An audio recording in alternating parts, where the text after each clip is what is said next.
સુરતમાં 2.74 કરોડની છેતરપિંડીની ફરિયાદ બેંકોમાં લોનનો ક્લેમ પાસ કરાવવા આપવાના નામે છેતરપિંડી આચરવામાં આવી છે। પોલીસે મનોજ મિશ્રાની ધરપકડ કરી છે। બેંક્સમાં સેટિંગ હોવાનું કહીને લોકો પાસેથી રૂપિયા પડાવ્યા હતા। અનેક લોકો સાથે છેતરપિંડી કરી હોવાની આશંકા વ્યક્ત કરવામાં આવી છે।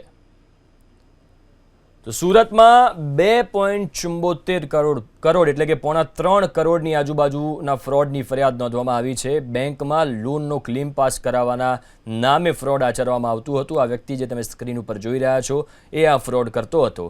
મનોજ મિશ્રા તેનું નામ છે, એની ધરપકડ કરી લેવામાં આવી છે। બેંકમાં પોતાનું સેટિંગ છે અને ક્લેમ પાસ કરી આપશે એવી લાલચ આપીને ફ્રોડ કરતો હતો।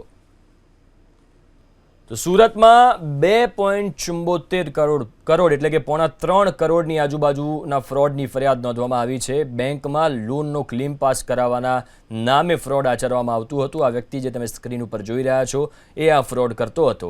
મનોજ મિશ્રા તેનું નામ છે, એની ધરપકડ કરી લેવામાં આવી છે। બેંકમાં પોતાનું સેટિંગ છે અને ક્લેમ પાસ કરી આપશે એવી લાલચ આપીને ફ્રોડ કરતો હતો।